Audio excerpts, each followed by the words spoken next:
Welcome back to the greenhouse today, everyone. Today we are discussing solar power and solar heating in the greenhouse. Now, if you're new to the channel, please consider subscribing. Let's go. We're going to get right into this. I've got everything down by my door down there. We've got three 100-watt solar panels all linked together to one line into one heater. We've got two separate 300-watt heaters, water and air. So I want to talk about them. Let's go check them out. So making our way down the greenhouse here, we're sitting about 75 degrees. That's pretty decent for having 21 overnight.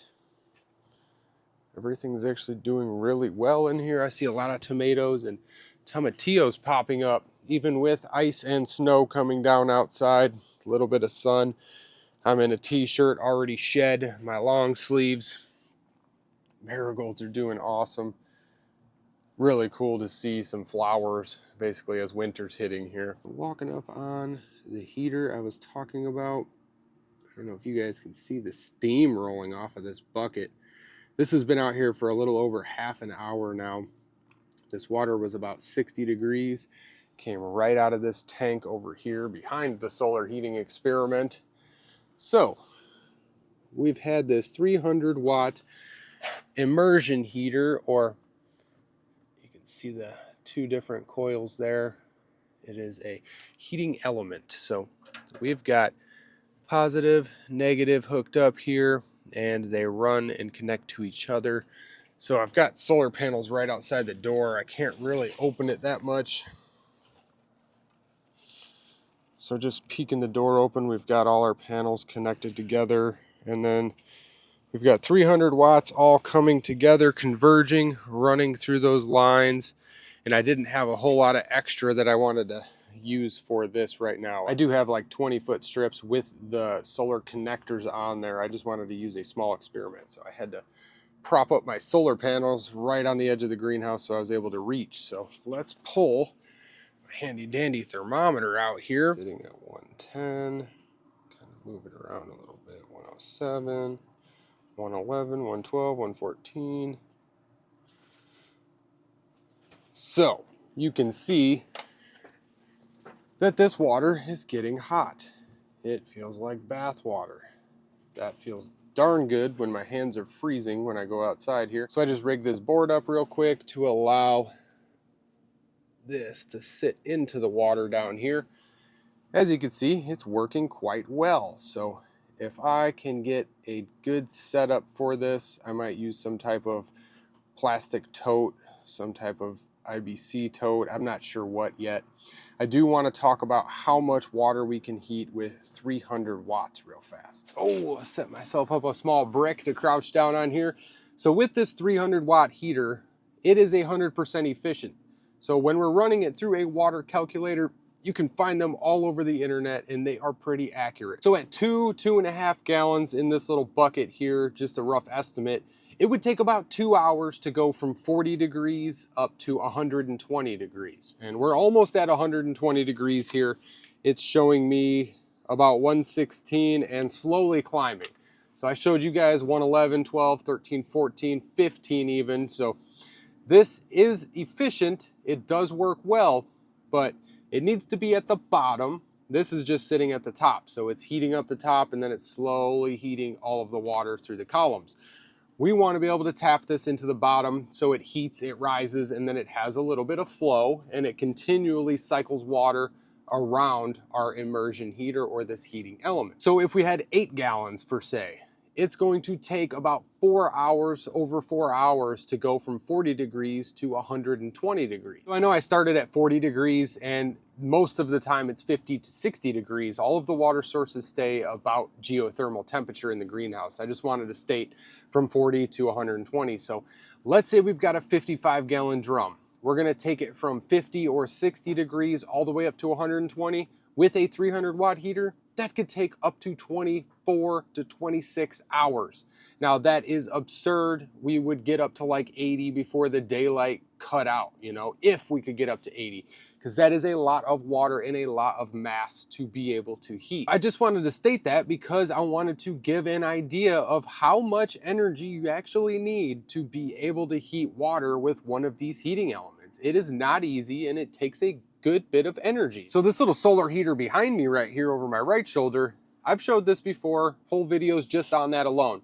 Now, this thing has under half a gallon, which is going to go from 60 to 120 in about 40 to 45 minutes. And that is super efficient, but it's a very small amount of water. And it's got a smaller heating element compared to the one we are using in here. And this was what we started with, this tiny little heating element here. And it was not really cutting it.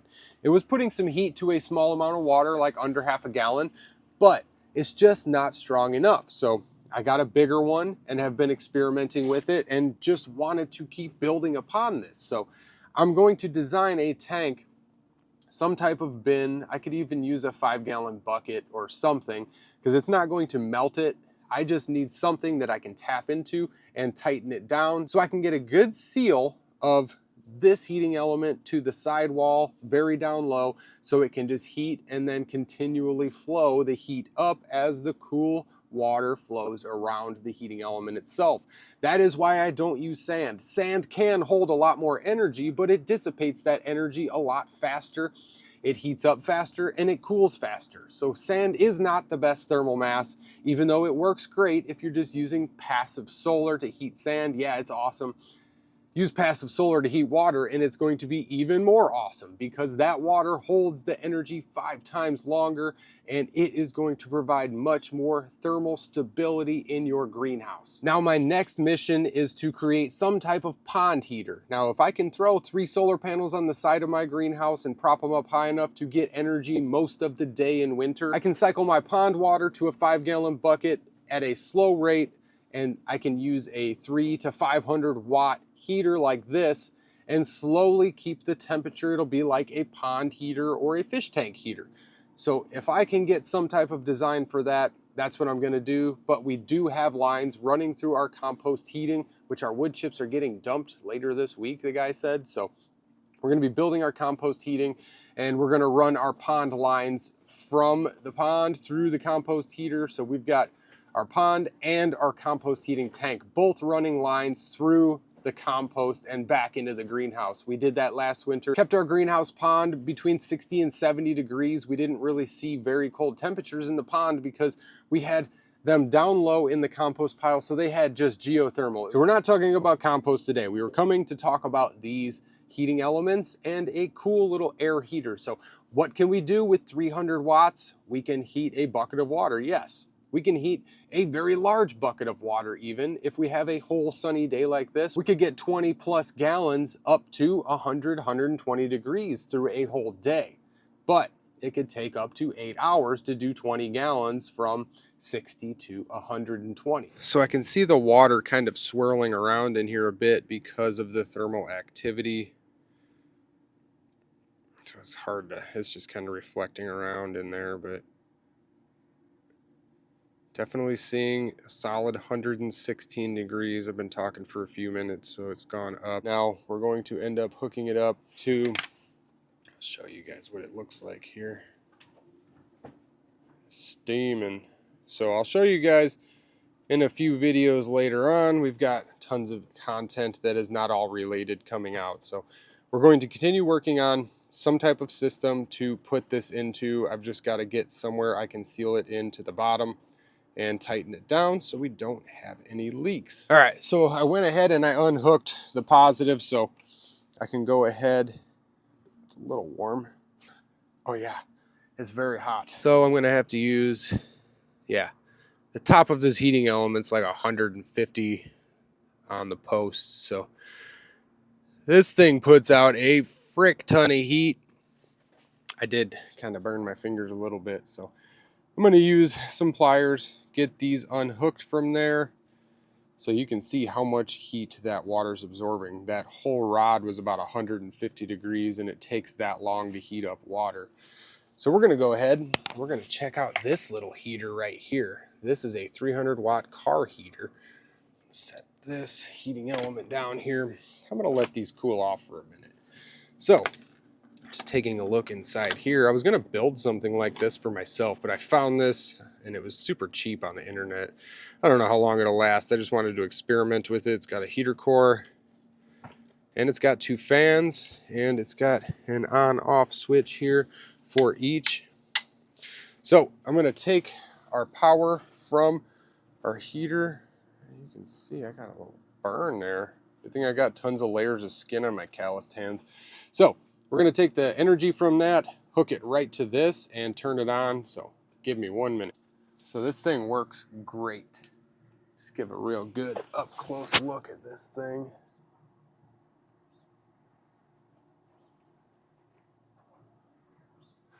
All right, on to the next one. All right, take my sitting brick here.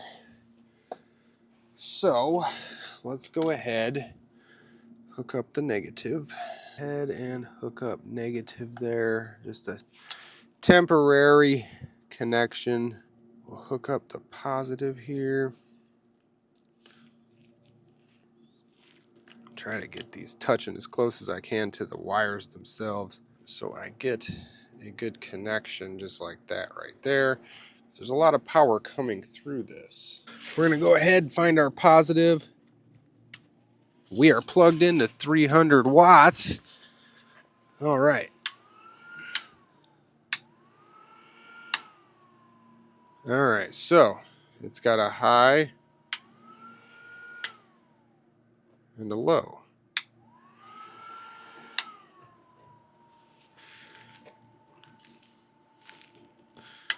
So this is fans, and this is the fans on low with high heat. That's quite interesting. Oh wow, that's putting out some heat. So it came with these 3 little tubes. This is for a car, so you would plug them into that, and it's going to blow the heat right out the end of that. So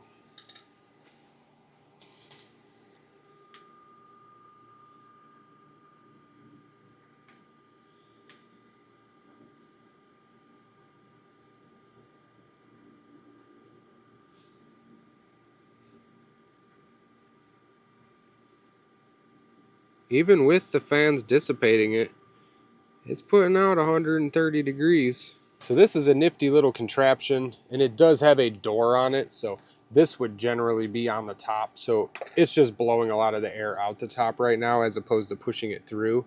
So this thing would heat up an airspace pretty darn quickly with 3 solar panels.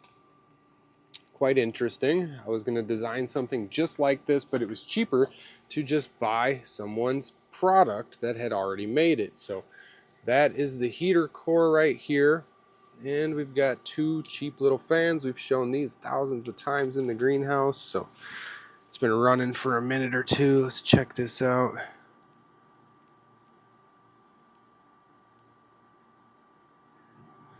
Holy cow. That thing's hot. It's pretty cool. Got a high, got a low setting, off all the way. So I'm quite intrigued by that. Although, like I said, it's just heating air, and it's not going to do as much work as a heating element will, like this heating element in here. This one does some serious work, and it's basically a larger version of this, but it's using all of this DIY coolant. We used vegetable glycerin, 66% water, 33% glycerin, and this pump flows it around, and then our fans blow it off as it moves through the radiator behind it. So this is a very small version of that, running off extremely more power because the heat is created from electricity itself. So it cooled back off pretty quickly, sitting about 70 to 90. It's cooling off pretty quickly without being on.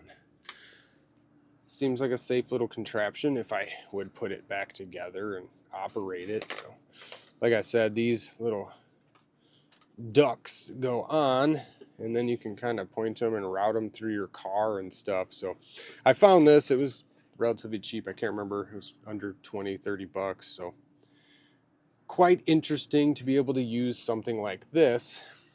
That's what the back side looks like here. Just nice little vents for the fans. So these are two different contraptions that we can heat water and air with 3 solar panels, 300 watts.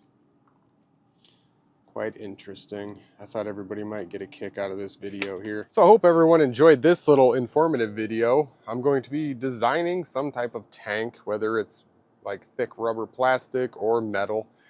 Either way, we're going to be designing something that we can use our 300 watt heater in just for heating water.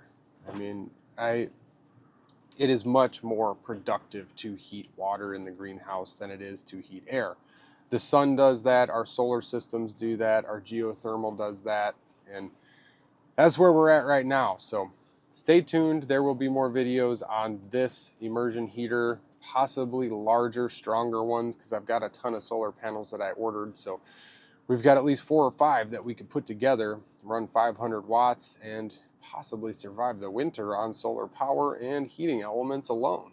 So if anybody's got any questions, man, that sun feels darn good. It was freezing this morning. I was all bundled up coming out here, so feels good to have some passive heat coming into the greenhouse. No stove going or anything. So with that, I'm going to let you guys go. I can barely see, so I will see you guys in the next video.